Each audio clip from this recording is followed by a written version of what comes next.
Back live on Radio TKO from the city of Vancouver, BC. Darcy McBride with my co-host Ryan Christian Ventura. Without any further ado, we'll jump right into the first guest of the evening. The man that will be in the battle for the 205-pound light heavyweight championship this Friday at MFC 28 Supremacy. Ryan Jimmo, welcome to Radio TKO. Oh, Ryan, are you there? Ryan, are you with us, bro? Hey. Oh, here I am, man. What's going on? Yeah, no problem. Sorry about that, brother. Just hanging out for push one if you want to talk to the host, and then I try to text you back, and okay, so here we are.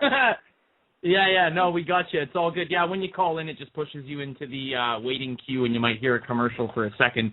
Anywho, I appreciate you joining us just a couple days in front of your title fight here on Saturday. Being that Antonio McKee is injured, there's a lot more focus now on this light heavyweight title fight. You must be excited to face another Canadian in Dwayne Lewis. Very excited. So, I mean, I don't like sharing the spotlight anyway, so I'm glad Antonio McKee's out anyway. So I like having me alone, so I can world what I can do. Damn right. Well, you hail from New Brunswick, so you've come from out east, and you know you're part of Hayabusa Team Yokai. Where did you find mixed martial arts? How did you find your way to Alberta, and are you happy being in the MFC ring?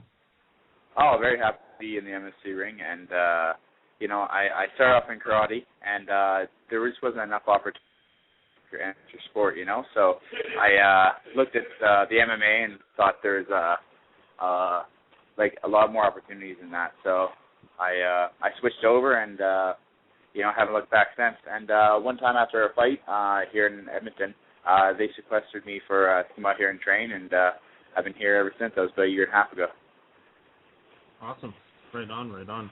You're going to be looking to become the 205 champ in this promotion, and there are a few guys that are chomping at the bit here. Would your plans be to stay and defend that, or do you have plans of one day getting to Dana's show, or you're content with the Pavlich Productions and MFC?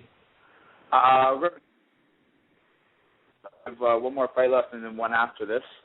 So we said that we'd defend within 3 months if the title falls into our hands, which I'm confident will. And but then, it's time to move on to the bigger shows. I haven't really been touched in the MFC, so, I'm not trying to curse myself, but I'm going to beat Dwayne, and then it's time to move on to the tougher competition. Right on. Well, in your nearly 4-year career, who's your toughest opponent to date, in your opinion? I had a really tough fight when I was on The Ultimate Fighter on the season 8 there with Antoine Britt. Yeah. To be honest with you, I wasn't really. So I have to say that's probably my toughest fight to date. Yeah.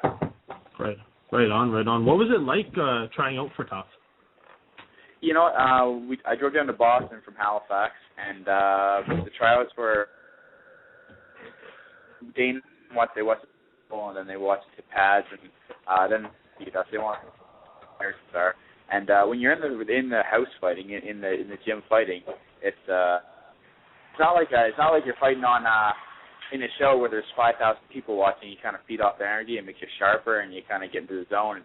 It's like a dead. And then Noguera and Frank Mir were watching us, so it was a nerve-wracking experience for sure. Hey, Ryan, I'm not sure if you're doing some moving around. We're getting a little bit of an intermittent kind of breaking of your. Right now, by the way, if you're wondering. Oh yeah, okay, that might be what it is right there then. Well, to look at your schedule, obviously you started your career with a loss and haven't looked back ever since. Was it kind of important to start your career like that, and you got the loss out of the way, and you know what it's like to lose, and you can focus on the winning? You know what? A year after I fought my first fight, I saw Adam Braidwood, the guy that beat me, and I thanked him for lighting the fire underneath my ass. So it just made me better. I think if I would have won that first fight, then I would have maybe gone to my head too much, and I wouldn't have been as hungry to improve and prove something to myself and everyone else. So it was definitely a positive, and I'm glad I got out of the way. You fought out in Nova Scotia in 2008 against a familiar last name to a lot of MMA fans, the brother of Duke Rufus, Rick Rufus. You won the fight in only 225, but did he have the Rufus-style kickboxing that you had to avoid, or what was that fight like for you? You know what? This is going to sound a little bit funny, but I mean, he's like, what, a 6-time world champion. And out of anyone I fought, he was the easiest to read when we were on our feet. And I think that goes back to he has a real sense of timing and distance. And I find very skilled guys easier to read. I mean, I fought Jesse Forbes a couple weeks before that, and he's not a skilled striker per se, but I had a hard time reading Jesse because he was super unorthodox and he didn't have a real sense of timing. Like, but Rick did. Like, I could see him setting stuff up, and I understood his strategies and where he was coming from. So, actually, the better the striker, the easier it is to read, I find. Mm-hmm. You're coming off, I've never heard this from anybody in terms of being a boring fighter, but you're coming off 4 out of 5 decision wins. How important to you is it personally to try to get a finish over Dwayne here on Friday and kind of bring some of that exhilaration back to the record? You know what? Last couple fights, I moved to Edmonton, and I had like 7 weeks to get ready for my Marvin Eastman's fight. So right now, in the past, I was just kind of building my skills and getting better at certain things. So I wasn't kind of a completed piece of artwork. So I've been out here for a year and a half with the same trainers and with people I trust. So I'm just a much better fighter now, with more confidence in my skills, and I think Dwayne is the perfect guy for me to finish. Nice. Question I ask almost every guest I have, not in any way related to MFC or anything you're up to right now. If you could fight anybody from any time period, and it doesn't even have to be a fighter, who would it be and why? Jesus. Really? Why would you fight Jesus? Why would you fight Jesus? What's the game plan? I don't know, because you could say I fought Jesus, and he must be pretty powerful. He's got a beard, right? All men with beards are powerful. Look, Santa Claus, Gandalf from Lord of the Rings. We got Chuck Norris. We got Jesus. Beards mean power, man. So I would go Jesus. Would you shoot the double leg, knowing that he's got padding on the chin there with the beard, or what would your game plan be? I don't know. We got sandals too, right? So that's a little rough. I don't know. That's right. I don't know. I'd have to try to put a hole in his arc or something. I'm not sure. He'd be a tough competitor. Who would corner Jesus? Yeah, that's a good question. Would it be God? Didn't he kind of give up? I don't know. On him, Probably. He? Yeah. He'd be like the trainer in Rocky. Go against God, right? You know. I forget what the trainer in Rocky's name is. What's that? Well, I forget what the trainer in Rocky's name is, but I could see him. Come on, Jesus, give it all you got. Come on, beat him up. He does that raspy voice. What happens if you're beating Jesus' ass and God doesn't like you? He just all of a sudden trumps you because he's God. You know, that's no good. I don't know. You might have a real big title that you can wear around, a championship belt, but you'll be heading straight to the basement once you're kicking the bucket. That's pretty sure. Well, that's okay. It's warm there, and I'll know people. You know.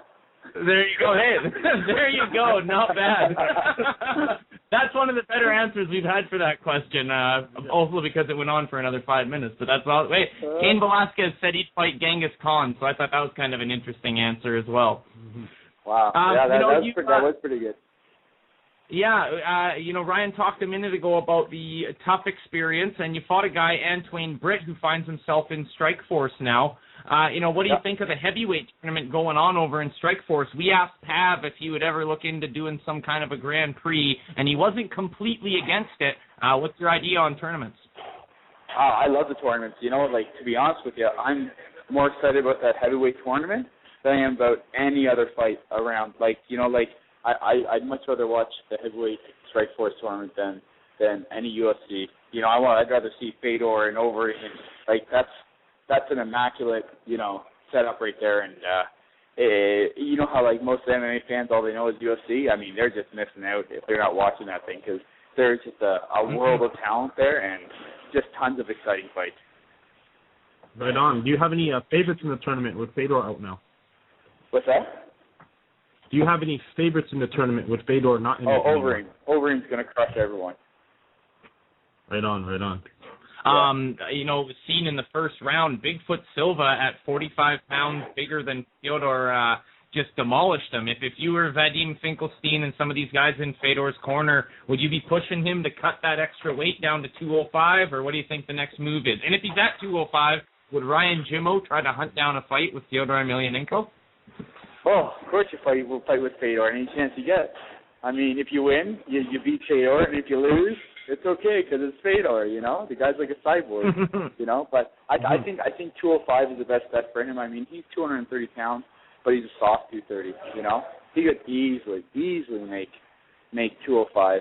But I mean, he's been fighting for 13, 14 years now, and you know, maybe it's time for him to. Maybe he doesn't have the hunger to train like he used to. So maybe retirement is the best option for him. See, that's what I'm afraid of, is being in over in Staroyolsko, Russia, and he's got his guys around him, his henchmen, for lack of a better word, and he's not getting pushed. He's not being, you know, told, you're not the best, Fedor, keep pushing your ass. And, you know, like I'm sure your camp and every other guy's camp who wants to make a champion is doing to their fighters. I think that he's relaxed too much over there. If he came over and got his ass kicked at Jackson's MMA or got roughed up at AKA or, you know, did whatever he wanted to do and faced that competition, got himself 205, I think Fedor 2.0 could be pretty scary. I think so too. I think you called it right, exactly right. I think he's a top dog in all the gyms he goes to over there, and he's not getting beat up every day. So I think he kind of gets a little complacent. Absolutely. Well, Ryan, I'm hoping that you don't get beat up too bad on Friday night, and we wish you all the luck in the world from over here in Vancouver. And I'll actually be able to wish you luck in person because I'm driving out tonight after I finish this radio show to check out the weigh-ins and MFC Live ringside on Friday night. Very cool, man. Dwayne's not going to lay one finger on me. Not one finger. Yeah. Okay, there you go. Well, hey, before we let you go, give us a little bit of a tagline. This is Ryan, the Big Deal Jimmo. The important part is you're listening to Radio TKO, however you want to do it, my man.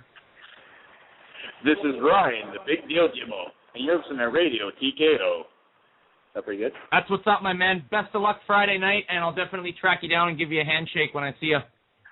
Cool. Later, bro.